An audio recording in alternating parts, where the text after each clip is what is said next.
Hi, Grace family. It's Pastor Alvin here. I just wanted to introduce this new video series that we're trying. One of the ways that we want to engage you is to basically shorten and encapsulate what we go through in a service into a shorter time frame. One of the things that I notice in my life is that if I see any time on a YouTube video or something like that is 30 minutes long, even an hour long, automatically I already have self-selected that I'm not going to watch that. And that might be the same case for you as well. And so a way that we can try to engage with you better and hopefully pass that on to your friends and neighbors or loved ones where these messages might connect is to basically offer this condensed version.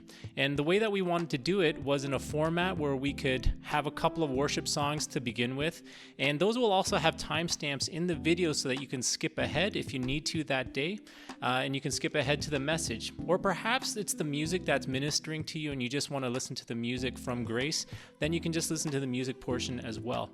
Then we'll have the message, which will be, again, a shorter version of what we might hear on a Sunday, or maybe even a different thought altogether.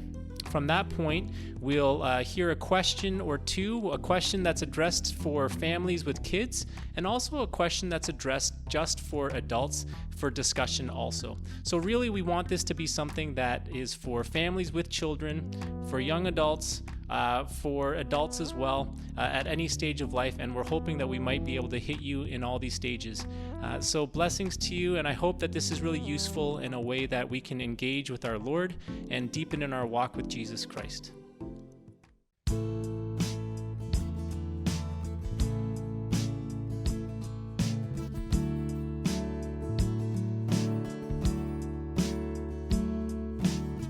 When all I see is a battle, you see my victory.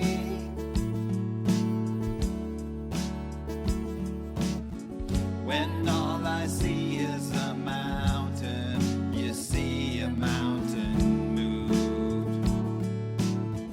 And as I walk through the shadow, your love surrounds me.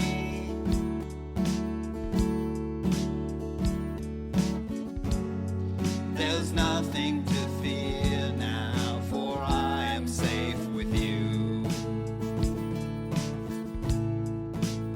So when I fight, I'll fight on my knees with my hands lifted high. Oh God, the battle belongs to you, and every fear I'll lay at your feet. I'll sing through the night. Oh God, the battle belongs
Hey, Grace Church.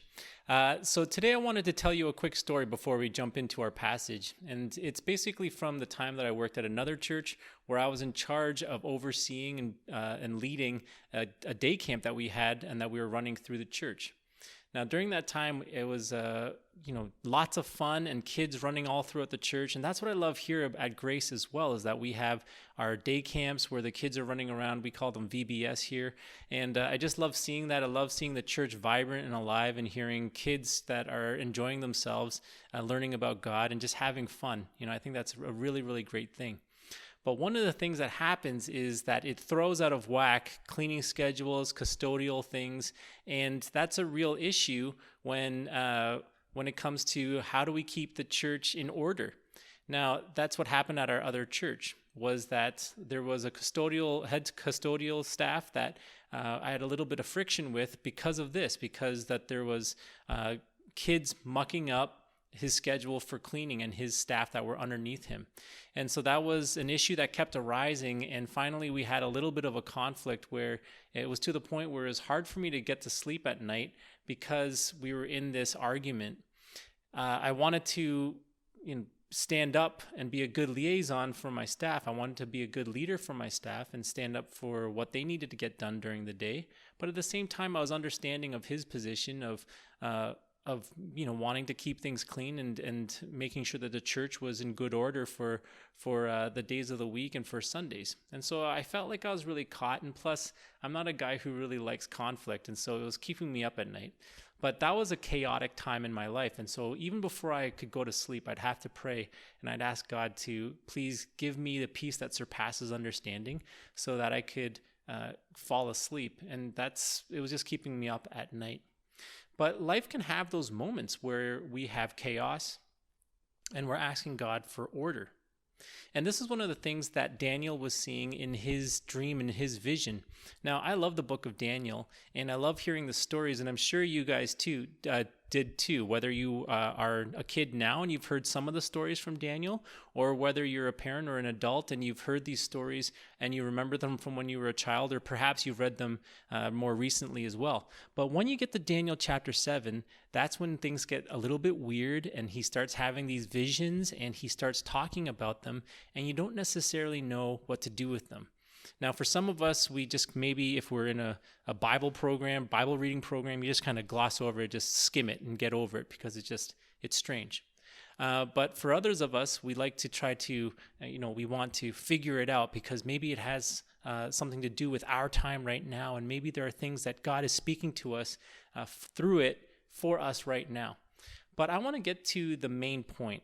And the main point that we see here in Daniel's dream and the vision that he has received from God is visions of the future of what is to come. And it's really, really chaotic. But then also knowing that God is in control and he brings order. And that's a really, really wonderful thing to have that comfort in that way, that over large swaths of time, over large chunks of time, and over these kingdoms and kings and people who are in control of all these different eras, all these different times, that it might be chaotic, but then God brings order. He brings control. And so this is the weirdness of this passage. In the first half of the chapter, Daniel is having this vision. And in the second half of the chapter, he talks to an angel that's there who helps him to understand what it means.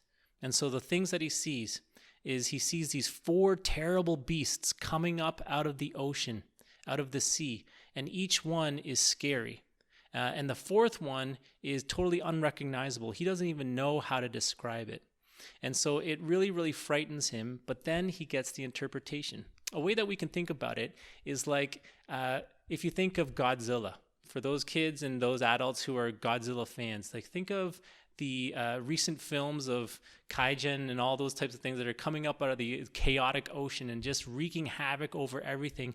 And that's kind of the idea that Daniel sees here, is these beasts coming out and wreaking havoc on the people of God. And so what is God going to do?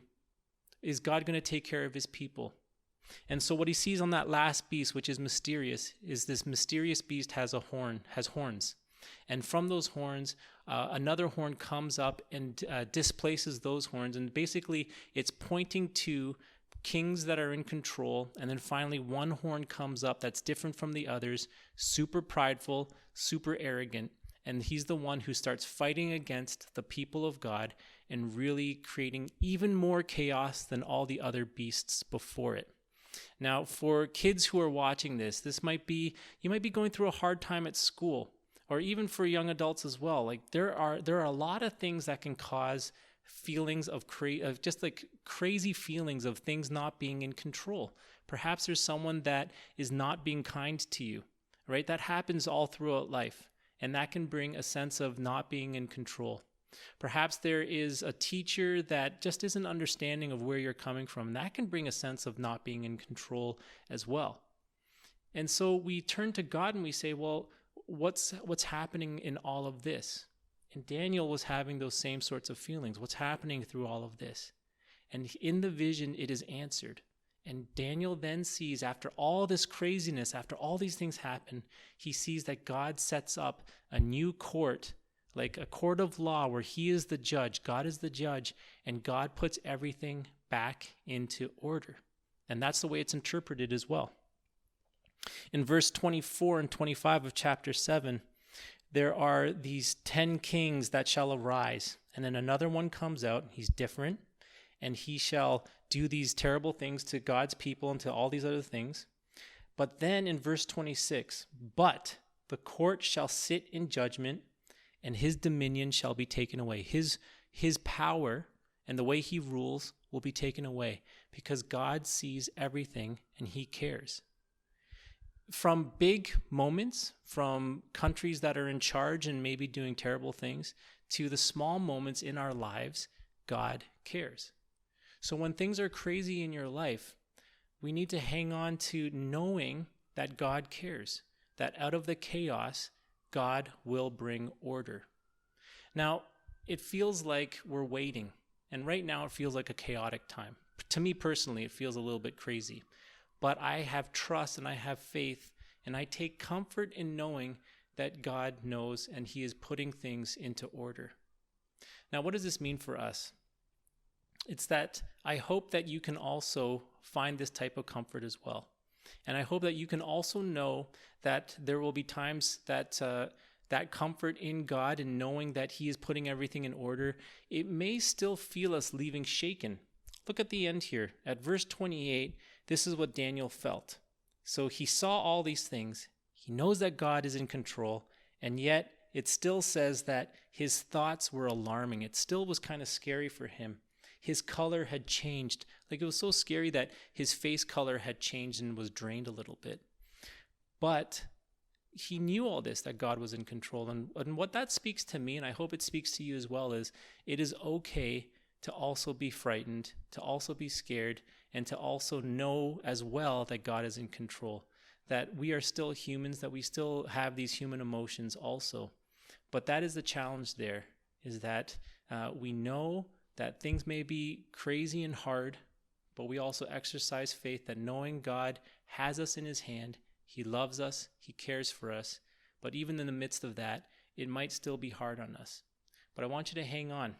I want you to hang on because out of chaos comes God's control. And so I hope this blesses you, and we'll come and we'll have some questions here as well. So here are some questions for you to consider with your family and with other people in your life.